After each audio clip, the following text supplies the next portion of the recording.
So the story goes. It's a nice. I like to do teach outs really just by telling stories, rather than just like pontificating and being, facty, finger waving. So what a beautiful story Extinction Rebellion has been so far. I've got to say, I haven't seen anything working quite like that. I've seen good bits in different areas, but there's loads of good bits all in one place here, and it's really lovely to watch. Just as a technical matter, everyone here is fairly strong at speaking English, but if I'm going too fast, go like that. Yeah. Please. I'm going to translate here to Spanish if someone needs to join. Thank you. So if anyone is first language is Spanish and you want translation, sit over there. And if you're going to give me a shout, if you're going to want me to pause for a bit while you translate, that's totally cool, as you know. Yeah. But I still have the opinion that it doesn't make sense to tell the people who can't speak English in English that there's a translation. Total. Voy a traducir a español si alguien lo necesita. That's what we were missing. There you go. Thank you. So yeah, slow down. If you want me to slow down, and if you want me to do a question, put your little fingers up. Only your little fingers, only that one. And I'll finish on time, but we'll have Q&As and stuff like that. So the story is really interesting with XR, and one of the kind of things that's interesting about XR is the way it's caught the imagination of the general public, rather than just a small area of the public. The general public suddenly really concerned about climate breakdown. When it happened first, Extinction Rebellion burst through the Brexit story, which is all that anyone was talking about in the UK was Brexit. And they said, you're mad, no one's going to be interested in climate breakdown because it's all about Brexit. But we burst through that. And we burst through that using language that all the big NGOs had said would never work. Language like extinction, never going to work, you're idiots, you don't know what you're doing. And it turns out we did know what we were doing. But the interesting thing is this, suddenly we're talking about our children, Greta Thunberg's generation, in danger. How can we look them in the eyes? We've got to care for them, etc., etc., etc., which of course we do. But decades and decades, 50 years of climate breakdown is a lived experience for the majority of this world. 9% of this world are white-skinned, only 9%. So climate breakdown is a lived experience for 40 to 50 years already in the global south, and that's not really entered a lot of what Extinction Rebellion is talking about yet, really. Okay, also that means that there's been huge grassroots movements in the global south that have been existing, again, for decades, that have been addressing this, also in much more danger than we are. And again, this has not really been deeply acknowledged yet, but that's beginning to happen. And so our first little start in that area was on November the 17th when we did Rebellion Day and we shut down 5 bridges.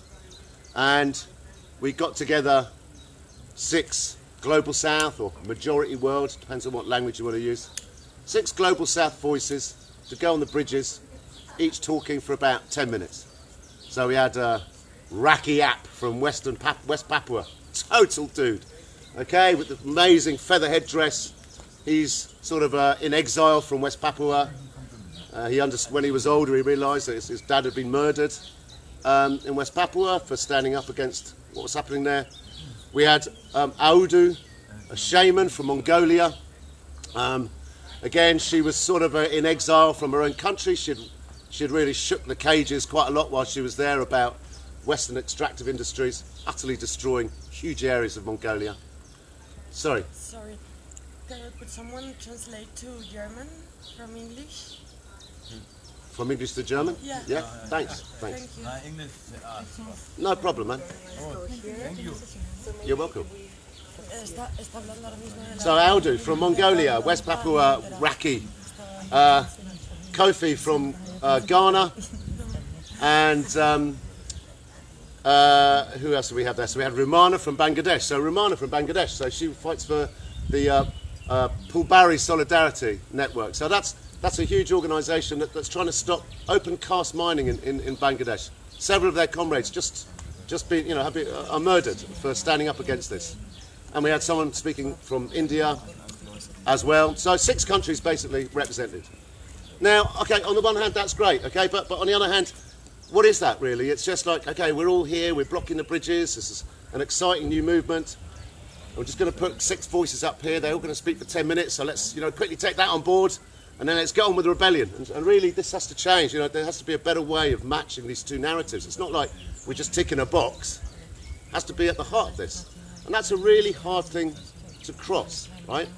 And when we came off the bridges, we were talking afterwards, and I was the bloke who led, I was the bloke who organised that and got everyone on the bridges. Just a white guy with a load of black and brown people following him, and that can't ever happen again. So the conversation got really interesting. The conversation started being, well, what would it look like for a change if it wasn't just sort of white Western climate activists, ticking a box and getting some black and brown people from the Global South to talk for a bit? What would it look like if Global South activists were actually beginning to shape the narrative? They decided what solidarity looks like. And that's really where this story started. And it's definitely not an easy story for many reasons, but it's a really central one. And as Extinction Rebellion is spreading like a beautiful itch, the narrative is going to get richer. The narrative straightforward at the moment is, extinction. Unless the species wakes up, we're going to go extinct. That's quite an alarming hook to start off with. But how do you start to make this narrative richer? And there are two that I think are really interesting. And one I'll just mention because it's not what I'm talking about today, but this one is really worth looking out for all the Extinction Rebellion groups around the world.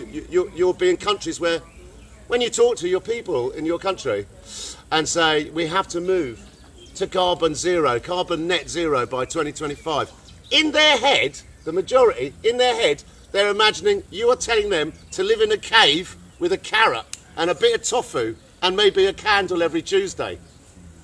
All right? That's what's happening in their heads. That's a nightmare. So this narrative is very important to address because the narrative goes like this. If we do make that transition to carbon zero net, if we do make that transition, very easily it can be argued that that is a better world than the world we're living in now. Because although we have these luxuries, we have a mental health crisis for young people. The second biggest killer in my country is loneliness. Okay, there is a psycho-spiritual breakdown because of neoliberalism. All this stuff, all these so-called luxuries that we let go of, actually may well be freeing us to have a better life because community will have to come back. Community is a kind of good thing. Okay, so that's one really important narrative that we can start to develop as a rebellion, is actually to move to carbon zero is moving to a better world, a world with a greater sense of well-being. If any of you are looking at the news this morning, the President of New Zealand, that amazing woman, Jacinda, you know what she's done this morning? So she said, right, we are now going to... Degrow. Yeah, we're going to a degrowth economy in New Zealand. We are going to measure the success of our country by well-being, not by gross national domestic product, but by well-being, okay? So these are along the lines of an important narrative that Extinction Rebellion can develop. But this talk here is another important narrative that we need to develop. And that is, this is not about suddenly white people being in danger in Europe, 9% of the planet suddenly getting a bit worried. We have to bring in this much more vital story. And it's not ticking a box. It will become our strength if we do it correctly. So that's really the main kind of area that, I want to get everyone excited about with this talk. So I've given you the sort of background, which is coming off a bridge and going, listen, this is good, but this is a white guy leading black and brown people from bridge to bridge. I ain't going to do that anymore.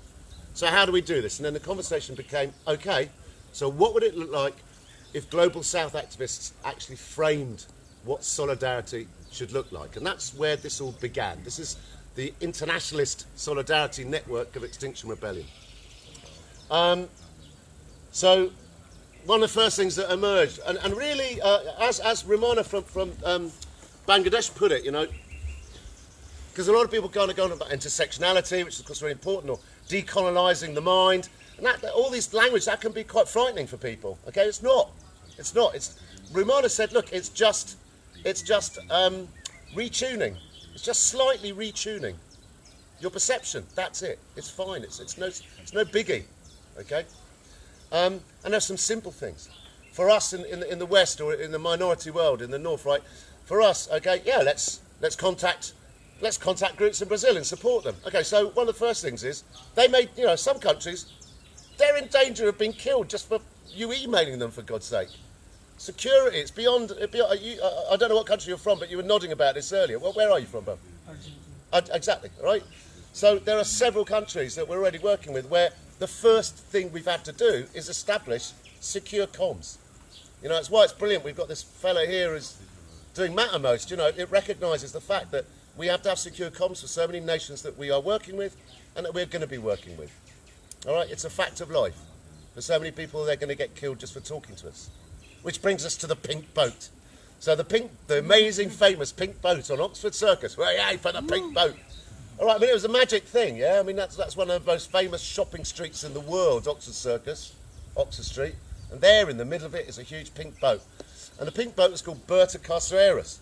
She was a famous indigenous activist who was murdered for standing up against the fossil fuel industries, okay? That's why the boat was named after. And we didn't really put that out into the press enough. It should have been really much more celebrated, that fact. But it's really significant that we called the boat that name, yeah?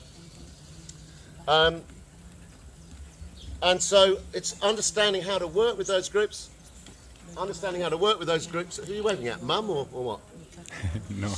Understanding how to work with those groups obviously comes from talking with those groups for a long time. Or in fact, the key word, as with anything that's ever been successful, is listen for a really long time, okay? And so it's not like suddenly going, hey, we're going to save the world, you know, hey, we're going to contact you and save you. You've got to really listen for a long time. So one of the first things that emerges is security, safety. You've got to understand the fact that many of the groups that you're going to work with or show solidarity with need to be safe first. That takes a long time, and I don't blame them, because they have been betrayed a great deal in the past by well-meaning, white-led NGOs, organisations, individuals, campaigns, etc. Okay? Really has to be thought through a great deal. So I have touched on something that's very controversial, but I don't mind. And that is this. Most of the Global South activists we've been working with see big NGOs as part of the problem, not part of the solution. Okay? And that's a bit of a shock. But everything that I've heard is pretty convincing. A big NGO can go to a country and say, we shall look after you and you. The rest of you are not interested. So they become the darlings of the NGOs, and they get sort of lifted up and focused on, whereas these other grassroots groups ignore completely disrupts what can sometimes be decades-long building of a genuine grassroots movement, smashed up by some NGO parachuting in. So one of the things that we've learned from the indigenous activists that we've been working with, first of all, is we don't want to work with the darlings of the NGOs. We don't want to be associated with the big NGOs at all. So that's cool, but then that's hard. Because if you think about it, Extinction Rebellion sets up, and there's groups that are contacting us from all around the world. Well, the groups that can contact us, the groups that speak English, the groups that are online, are privileged already, right? So, you know, logically, they're probably not the most grassroots groups if they can speak English and they're on Facebook. So what do we do? How do we get around that? Well, we're bringing everybody on board first. And there's some people in this group right now who are at the heart of bringing everybody on board, and it's brilliant work that they're doing. But then how do we also reach out to these grassroots groups that don't know how to reach out to us? That's really important to address. And that really comes from building trust with groups that are already in those countries. And it will take time for them to trust us enough to make those links with those authentic grassroots groups. The point here is steering clear of the big NGOs. That's really one of the things that's become really clear from everyone we've been listening to straight away. Okay, so I'm brought up in South London. I'm sort of lower middle class. My dad was a doctor. English is my first language, and English owns me. My language owns me. Your language owns you. It dictates the way you see the bloody world. I used to live in Bangkok in the 80s, right? So if you go for a piss and you're a bloke in Bangkok, I mean, I'm going to go and shoot a rabbit. That just has a completely different meaning to it, doesn't it? So straight away. It's a little example. But it goes deeper. So if this language, English, is so pervasive around the world, and if English is the main language that's so powerful in Extinction Rebellion, it's the colonisers' language. I'm sorry to use the C word, but it is. And it's not like, I don't have a degree in politics, by the way. I've never read any books about politics, okay? But even just an ordinary person on the street, they stop to think about it. you know, they can get the hang of the idea that a language can control people and control the way they think and see things. So that whole aspect of language and how language can be a colonizer has to be respected. You know, that means that we have to kind of develop relationships with language teachers, people who know languages, okay, and allow great Bolivian activists to feel comfortable to talk with us rather than them having to learn English to talk to us, okay? Look at all the languages that are here, got Peruvian here as well, right? Look at all the languages around here now. You see, that's an open door to something beautiful. It's an open door to a rainbow coming in, because we can use all this great language knowledge to actually bring on board those people who have got nowhere near English. Reframing, so it's, you know, it's impossible to reframe genuinely, but you know, you can get a good start on it. So reframing looks like this. I'm working with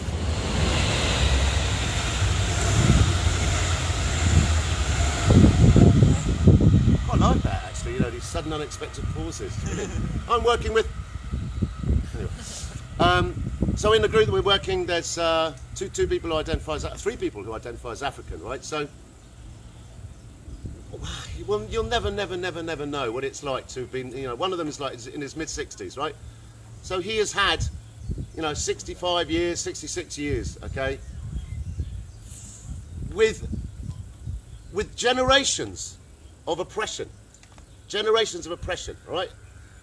And with decades seeing a beloved country being completely raped by Western extractive industries, and the people stand up against them, they just get shot, and nothing happens. So you know, the reframing has to try and embrace the reality of that fact. It's generations and generations of your people being oppressed purely because they were born in that country, and there's no defence against the kind of deep colonising oppression of the Western extractive industries and this horrific history of colonisation. Now, if you're talking about the west coast of Africa, man, you're talking about boundaries that were set by cannons. Do you know about that? Some countries, what they do is they just put a cannonball in a cannon and then shot it, and they said, right, well, where that lands, that's where the boundary is. Right, we'll just shoot a cannon over here, that's where the boundary is. It's just absurd. Except it's real, so it's not absurd, it's horrific. So when it's reframing, it's not ticking a box, it's, you know, Extinction Rebellion and that regenerative culture, it's actually, you know, really deep empathy. You know, we're only going to get through this if we're one. If we can remember family. That's the phrase that we've been using, is remembering family. And so to do that, it's important to kind of try to acknowledge at all times and embrace at all times that 91, God, my maths is shit. What's 100 minus 9? 91. Yeah, thank you very much. 91% of this planet have this in their experience for generations. And it's really important to embrace that at all times, rather than make these assumptions, which we do all the time. And kind of what comes with it is humility. That makes it a hell of a lot easier, man. Don't be defensive. Don't call me a colour, you know, a white supremacist or something. You know, just enjoy the fact you're ignorant, man. And enjoy that and celebrate that and learn from it. You know, it's so easy to kind of be so super defensive. And then everyone crunches up. They ain't going to get anywhere, you know. It's great. Learning's great, man. And you are ignorant. We're all dead ignorant, you know. What is to be gained? So what is to be gained, I just touched on then. So we do have no chance at all unless this is a global movement. I mean, you reckon we've got no chance anyway, right? But you're still sitting here, Daddy-O. When it becomes a genuine global movement, which has never happened, when it becomes a genuine global movement, then we have no idea what could come next. But that's extraordinary. Bear in mind the fact that many of the countries that we're working in are explaining to us that this is their choice, but they're willing to risk their lives, and they will be risking their lives in taking action alongside Extinction Rebellion. Okay, that's their choice. And that's a really hard thing to swallow. I don't want to be responsible for that. Well, you're not. You don't own us. It's our decision. But if we can actually start something that's genuinely a global movement, then many, many countries, many, many people who are being involved are putting their lives in danger for this to succeed. Okay? But given the choice, you know, if you're looking at hundreds of millions of people in Africa dying in a lifetime for no reason other than climate breakdown, if you're looking at the amount of refugees who are trying to cross the Mediterranean at the moment just being a trickle, the tiniest drop then things are going to become really extreme. And it's only if we are acting as one with solidarity, deep human solidarity, it's only when we get to that stage that we're in with a chance. It's going to take a lot of learning for all of us, a lot of humility. Okay, so, yeah, okay, there you go, all right, over to Ian. All right, so let's talk about some happier stuff for a bit, or at least some stuff that's more along the lines of what we can do about it. So it takes quite a long time to get this discussion going in terms of, okay, so from the Global South perspective, what does solidarity look like? You tell us, how do we build it, okay? And one of the things that's just started, well, two things that have started emerging. I'll give you this first one, which is, no one knows how many people are dying, being murdered all the time, the indigenous activists being murdered so we can put fuel in our motors, right? You know, the estimate is 10 a week. Yeah, I'd working with New Internationalist, I'd say it's much more than that. But 10 a week are reported anyway. 10 a week are being murdered for standing up against the fossil fuel industries. I did something worth looking up called Carnival of Dirt in 2013 off the back of Occupy, and we had 8 different nations come together, and that included West Papua. So in West Papua, if someone dies, you cover your face with clay. So we all had our faces covered in clay. There was West Papuans, a lot of Congolese, Filipinos, Peruvians, Colombians. We all came together to remember their dead, the ones who've been murdered just in the past 6 months. This was just not that long after Ken Saro-Wiwa in West Africa. He was like Berta Caceres. He sort of made it famous. The whole world found out about this guy who was hung for standing up against Shell. And so in 2012, we all came together, did this Carnival of Dirt, and then we went to the London Metal Exchange. So, you know, this is just an idea for an action. The London Metal Exchange is made of blood with just a little bit of stone in there. Nigel Farage, some of you may know him in my country. He's like the leader of the sort of UKIP, sort of semi-extreme right-wing racist gang. And he made his business by working in the London Metal Exchange. That's where all the extractive industries do their business. They absolutely know the decisions being made in there take into account that village, well, we'll just sort that. You watch how that chief will not be there tomorrow. And when I was working with them, you know, how can I complain, man? When I was working with them, I found it difficult because I was being sent from all these different groups. I was being sent stuff every day. So I wake up one morning, 2 days before our day of action. There's a tribe I've been working with in the Philippines who came to trust us because it took a long time. And they sent me a photograph, and there's a coloured blanket like that. All right, and the chief of that tribe, and he was standing up against, I can't remember which company it was, I think it's Rio Tinto, but don't quote me on that. He and his tribe have been standing up against these miners, and in the middle of the night, a paramilitary team, you know, or just play gangsters, they knew which was his shed, his shack. They just spray gunned it, machine gunned it, and then walked off, yeah? All right, so I wake up in the morning and I'm sent a photograph with a blanket like that, and on it is his baby, and it's half its head's blown off. And that photograph is 48 hours old. There's a baby there with half its head blown off on a coloured blanket like this. That's every day, every day, every day. So we went, we got a New Orleans funeral jazz band, yeah? And they led us down through the City of London to Threadneedle Street, where the London Metal Exchange was. And this was all planned and organised by 5, 6 different nations. Yeah, so they led the narrative. And this is what I'm saying. This is how this solidarity can work. Once you develop a relationship with people from the Global South, so they trust you, they write the narrative, they guide it, not us.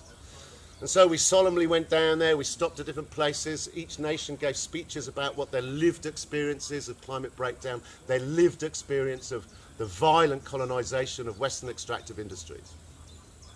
And then when we got to the London Metal Exchange, we read out the 48 names, I think it was, of those who had recently been murdered standing up against Western extractive industries. You know, and you can hear a pin drop, man. And so what we're working on here now is regional groups. So, you know, because UK have started this, but this is not going to stop as far as I can see. So, you know, it won't be long, hopefully, in your countries you'll have the same numbers as us. We've got 100,000 in the UK now, yeah? And we've got about 200 or 150 regional groups. They're appearing all the time.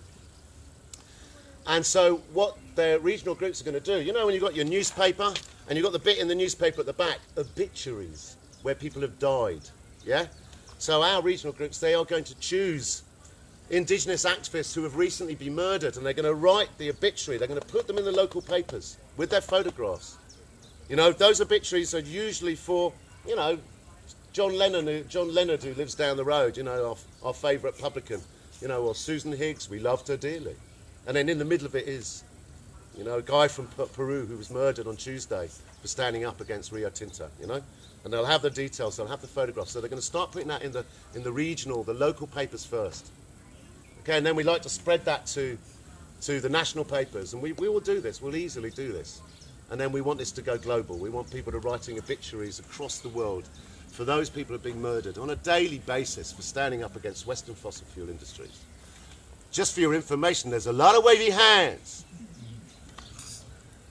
And then you add to that the idea that you can have funerals. So I don't know if you guys have been doing many funerals, but that's one of the first things that Extinction Rebellion in the UK have been doing is funerals for extinct species. It's a very moving thing. You know, so you have people going down the local town and they're holding the pictures of animals that are already extinct. You know, and if you have kids are holding those pictures, it's really moving. Okay, so now we're looking at doing funeral processions, but this time they're holding the pictures of recently murdered indigenous activists from the global south. And what we will do is we will know that this woman, she was murdered standing up against BP. So we will go via a BP petrol station and we will lay wreaths at that petrol station to commemorate her and draw attention to the fact she was murdered for standing up against BP.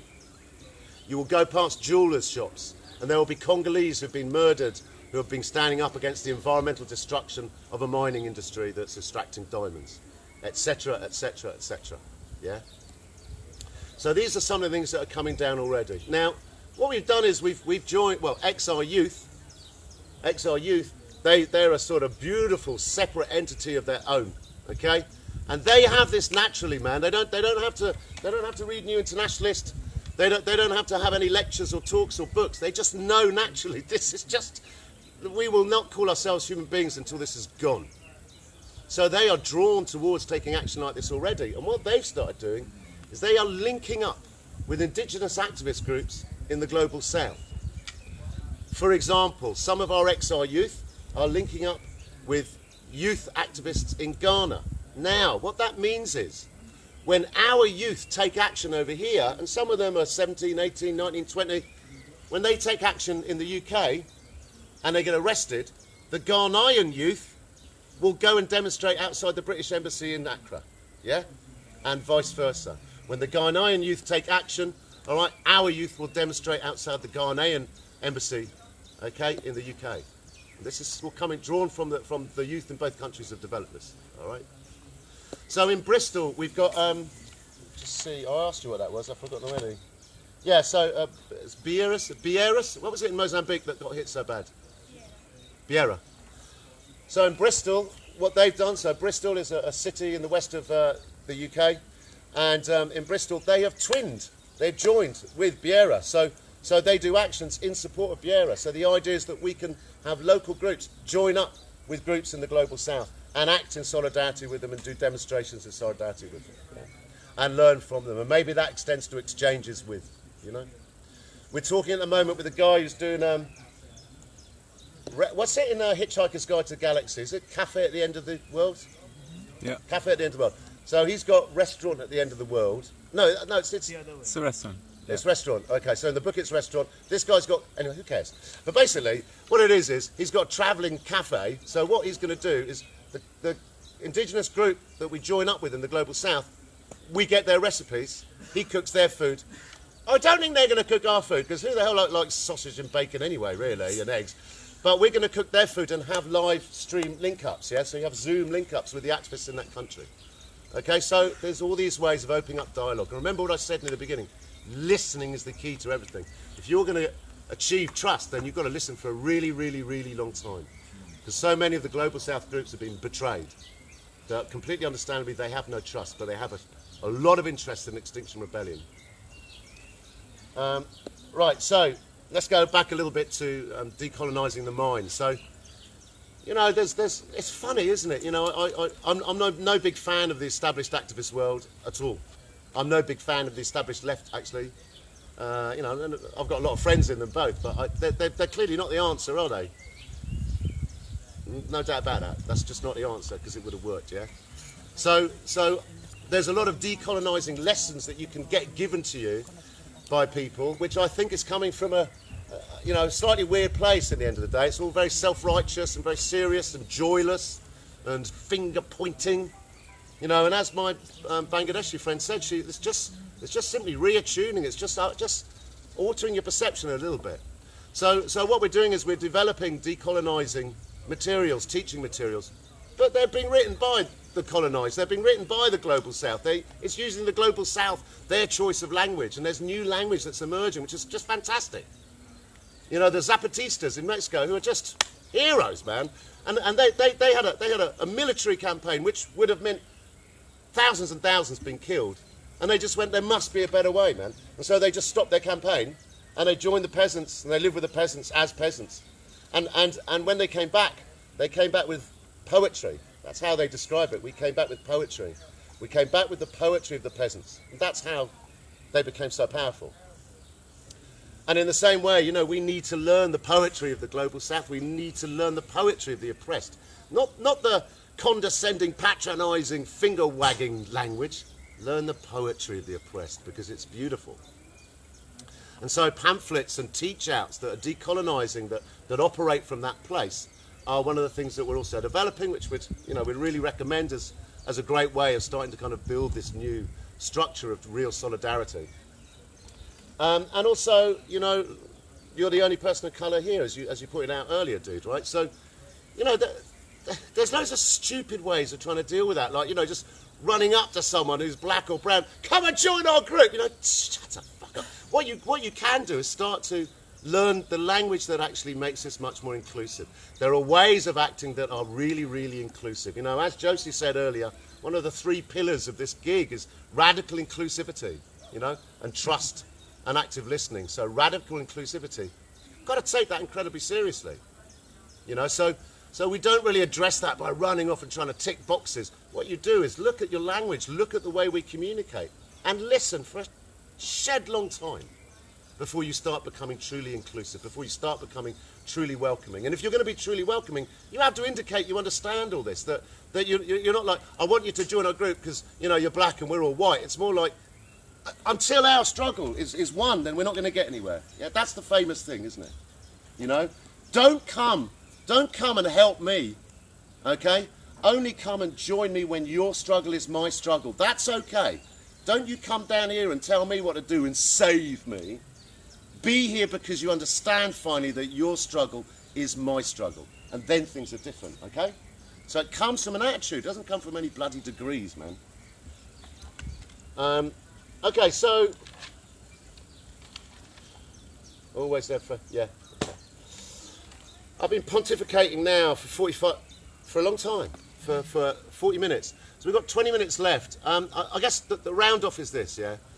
There are really joyous ways of doing this. I mean, one of the things that I've done is food, man. I am the most crap cook you've ever... You are looking at the worst cook in the world, basically, folks, okay?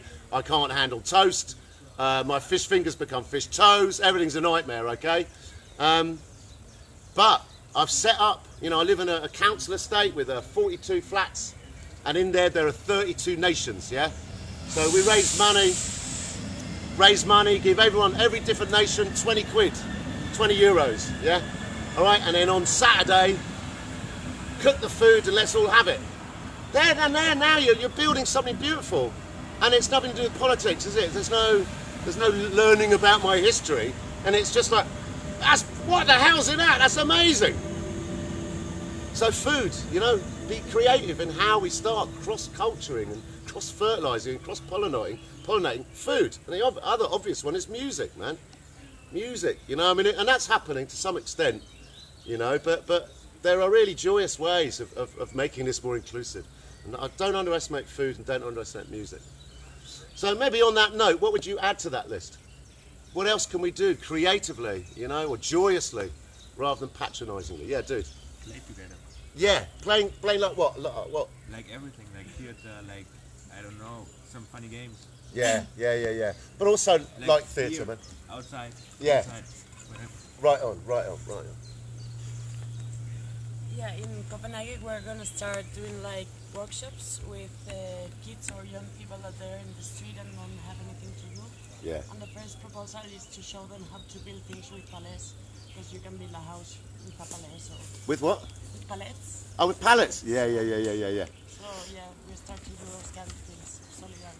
So that's beautiful. So children is a really good one to do. I've done that a lot. What I've done is kids gardening clubs, Yeah. right? And if you're in the, Copenhagen, so if you're in the city, man, I mean, check this out. I was London first, right? So the first kids gardening club I did, there's, all the kids are digging. There's a kid, Wade, he's digging. He's 9, yeah. And then he shouted, "Whoa, what am I doing?" So he's freaking out. We came over, and he had a worm in his hand, and he was going, "What is that?" He didn't even know worms existed, man. It was brilliant. And of course, if you have the kids playing with you, then the mums are there and then the dads are there, So at the beginning of the day, there was like 5 kids, 2 mums, and the rest of the block were like not interested. By the end of the day, everyone out, man. And the old lady, she makes great cake. No one knew it. She brought down a cake. She loved giving her cake out. And by the end, and the blokes had come back from work, they were coming out with beers, and all started with the kids. And the kids were loving it, man. So that's great. Yeah. So playing, children, food, music. What else? Spend time in nature. As a community, absolutely. Okay, thank you. So, it's not everyone here is urban, right? I'm telling you now, take kids to the countryside, and it's just so entertaining. My advice would be, right, take them into the woods, and then run away in the dark, yeah, and then run away and just watch. It's amazing because they start going, "Oh, where's he gone, man? Well, I suppose he thinks he's funny," and then so they go, "Oh, where's he gone, man?" And they go, "Jamie!" They're really frightened. And then you jump out and go, "You're not so tough now, are you, man?" So yeah, taking them to the countryside and learning, growing, that's beautiful. Learning to grow stuff, Famously, there's that scene, isn't there, by, Ali G, isn't it? And he goes to the countryside and there's a farmer pointing out hens. And he's saying, yeah, and that's where eggs come from. And he's going, "What, they shit out eggs?" But yeah, that's lovely. You see, we share our commonalities through things like children and through play. And it's our commonality that's going to win here, yeah? We so often focus on our differences, and that's just makes everything like swimming through treacle, man. So you've heard those ideas of us doing the obituaries. Do you know about the obituaries, dude? So the regional groups are going to start doing obituaries in the local papers to recently murdered indigenous activists who've been murdered standing up to fossil fuel industry. So we'll actually write our obituaries. Then you build it onto funerals, holding the photographs of the recently murdered indigenous activists, and you'll stop and lay wreaths outside the BP petrol station because these activists were standing up against BP, etc. And then, as I've said, in Bristol has teamed up with Vieras, in Mozambique. So we're twinning up regional groups. So these ideas are all real. But what else can you see you guys doing to start building this relationship that's based on trust and mutual respect? What else could we do?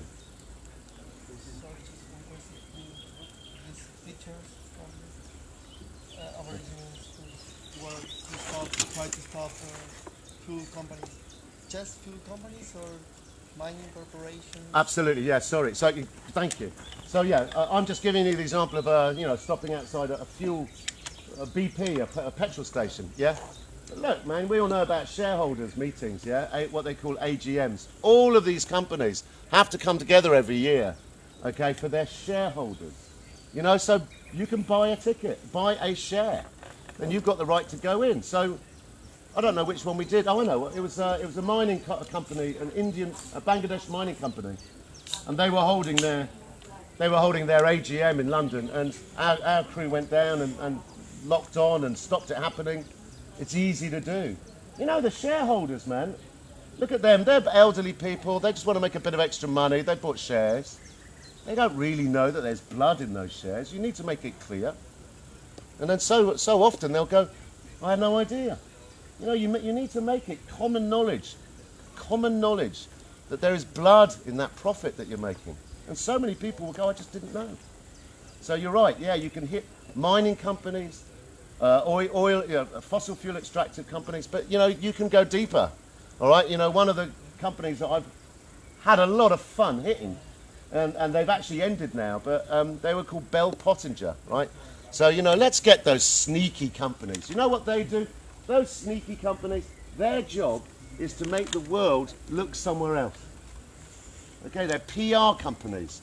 So Bell Pottinger, they represented the Congo. Now the Congo's just, you get in the way of profits in the Congo, you're gone, man, you're just gone. And Bell Pottinger, their job was to go, Congo's fine, don't look here, okay? So hitting PR companies is fascinating, because then the public go, well, who the hell are Bell Pottinger? And then the public look it up and they go, you bastards! They can't believe that, that's what you do for money. So hitting the PR companies is lovely. The AGMs for all these companies that make money out of it, What else?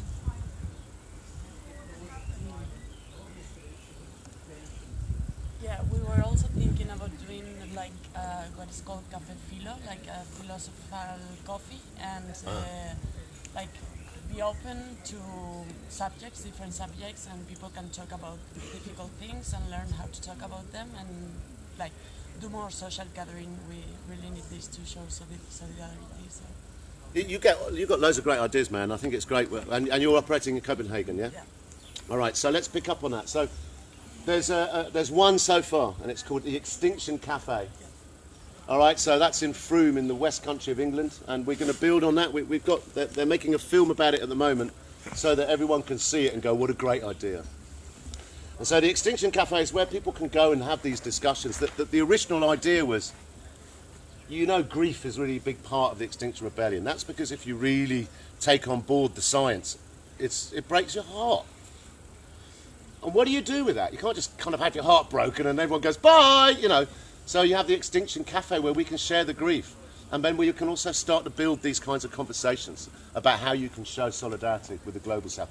How we can make our struggle the global struggle. How we understand that the struggle of those in Somalia and Eritrea, the struggle of those in West Papua, it's our struggle.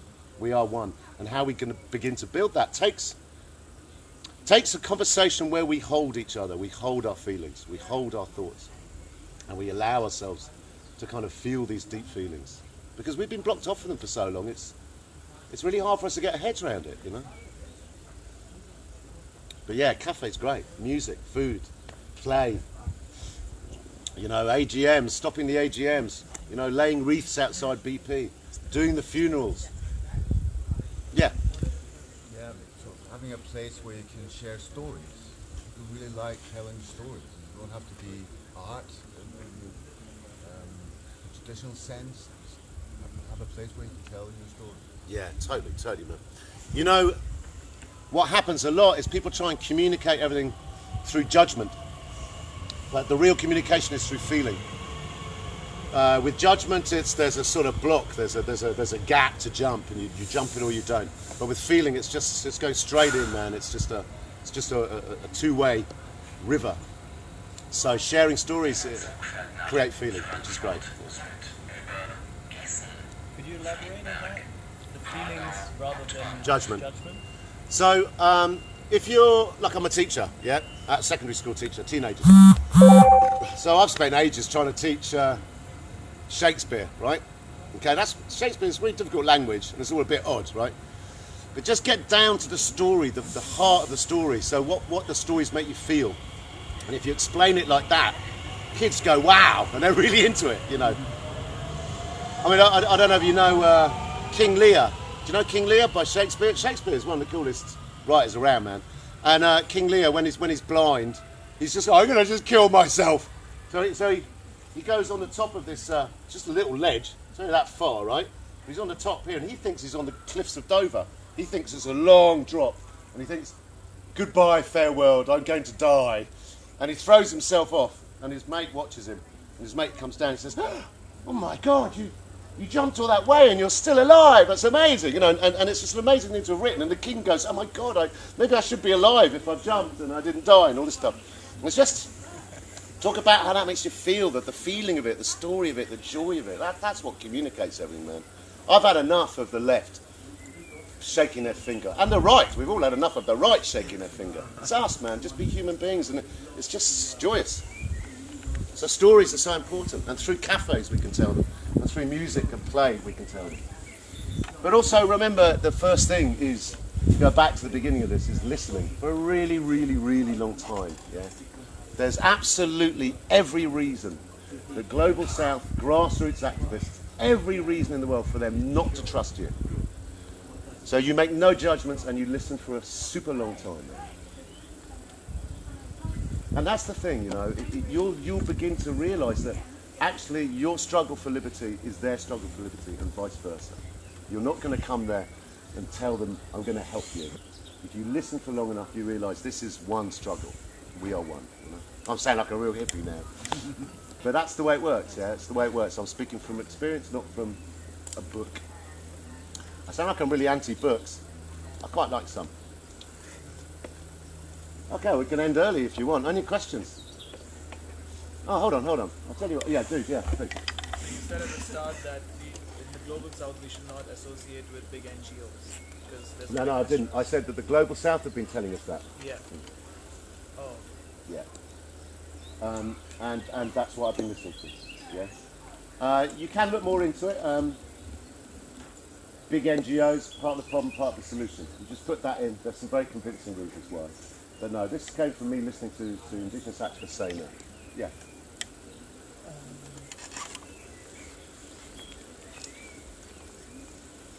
Maybe I lose something in your English, but I get more solidarity in regards of tell stories, to hear the people, share sports, coffee. Mm.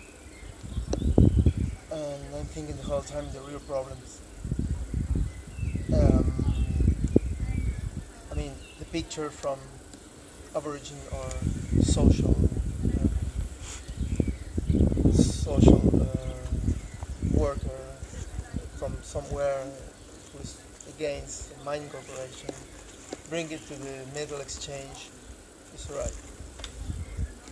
But I would like to imagine something more like direct help.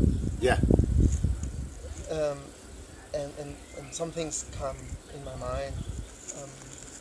I know my land pretty well. Yeah. It's a huge land, and I know it pretty well. And you're sure you're right. The people is angry, and this white supremacist story. This like this. Mm. I'm white.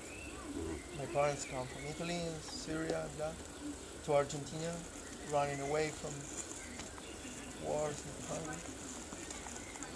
And I'm kind of angry with England. Mm. You know? Yeah. I don't know if you've been in Buenos Aires, but it's a crazy picture in Buenos Aires, and it's made in England. And it's the trains, if it's Argentina. Yeah. It's okay if I get 2 minutes? Yeah, man, yeah. Thanks. No, because I was stopped a few times when I tried to talk, and I like this here. The other. I mean, if it's Argentina and this is the Atlantic Sea and this is Buenos Aires here, you get it? The Andes, Chile. Yeah. England built the trains like this. Yeah, okay. You get it? Yeah. Well found. To close this thing, they built a tower, the British Tower. And just in front, in front, there are all the dead people from Falcon War. Oh, yeah.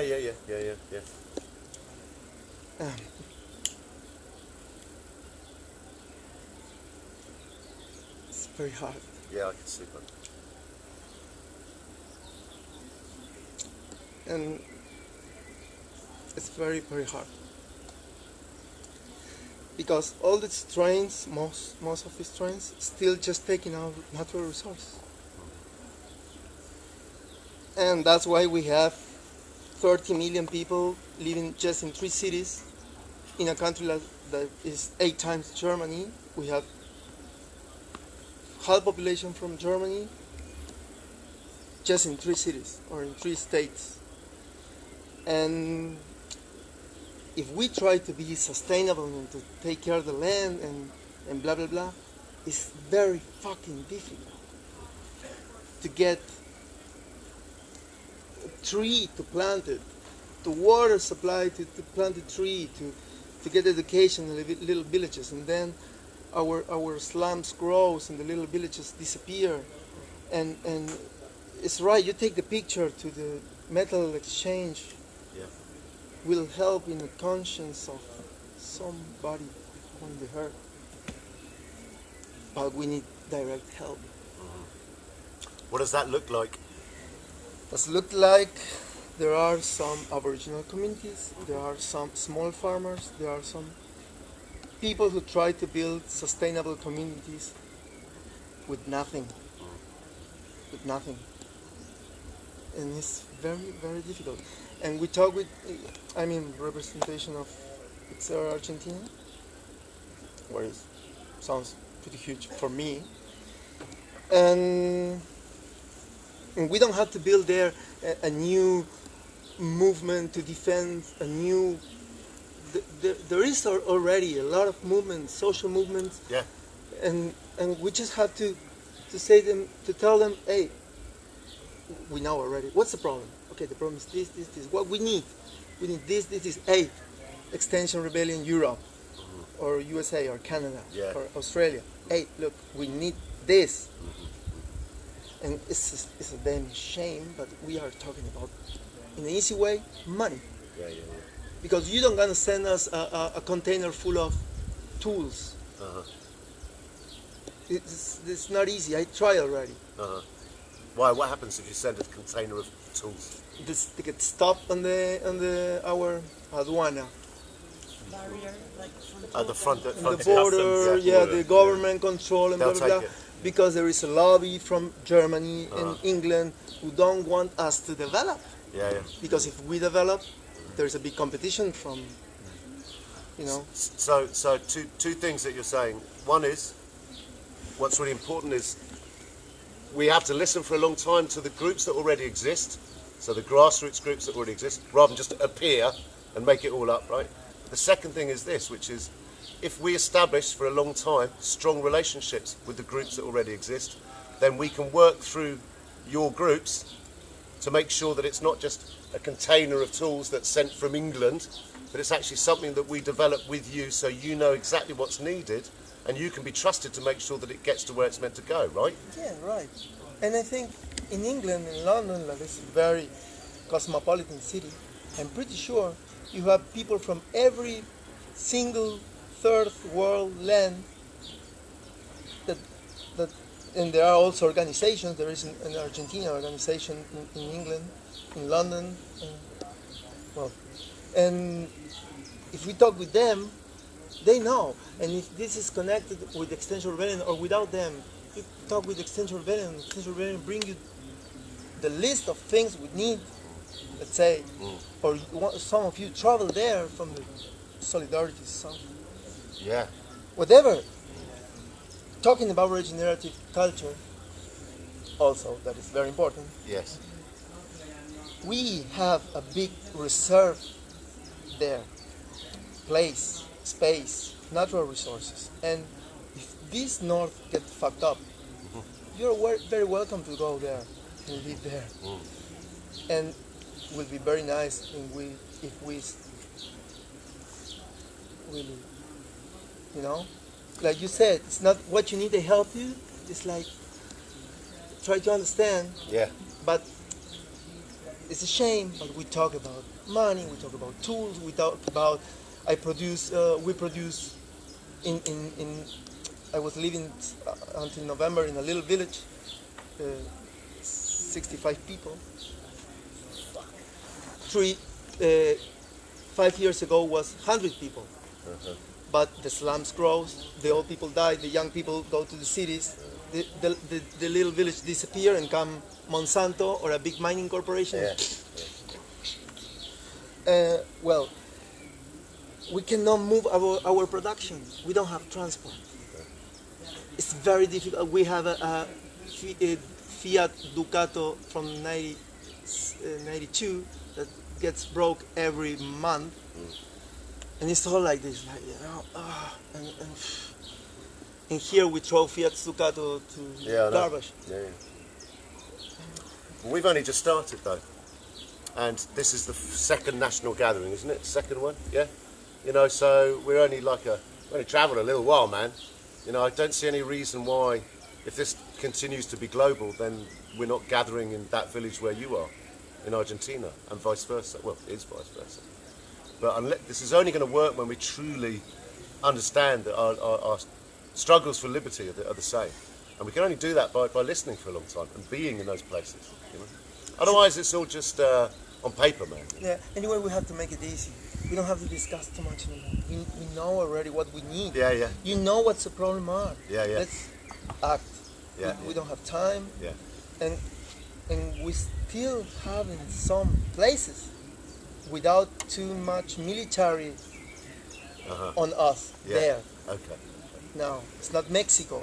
I'm talking about Argentina. Mexico is worse. Yeah, I know. Brazil is worse. Argentina is, we still having time, I think. We have to act. Hey, thank you. Sorry for the time. No. Thank you, man. Yeah. I hope. Yeah, just some short feedback from the live stream, because we have people from Mexico and Colombia watching and facing similar difficulties they were writing in the beginning of the stream. So, yeah, unfortunately, we're not alone with this. Or you're in Argentina are not alone with this. No, I know. People from Mexico. Yeah. So let's build up big solidarity. Yeah, that's what this is. Yeah. How are we doing? Are we done? Yeah. Thanks a lot. Listen, this is Jonathan and Sarah. Okay, so they're running the international sort of media and messaging team that coordinates the entire international movement. All right. So please keep linked in with them, and please keep sharing your details with us, because this is just the second little one, man. We've only just started, you know. And the way it's going to work is if it truly becomes global. So that's really important. I mean, what a dream that would be if there was a meeting in Argentina of Colombians and Argentinians and Peruvians, and Mexicans, but also of Germans and British and Irish and stuff. Then we've got a chance, in my opinion. We are on the same ship.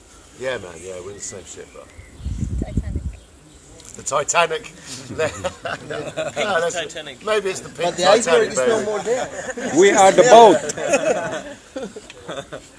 Okay, thank you. Keep it lit. Thank you. Thank you.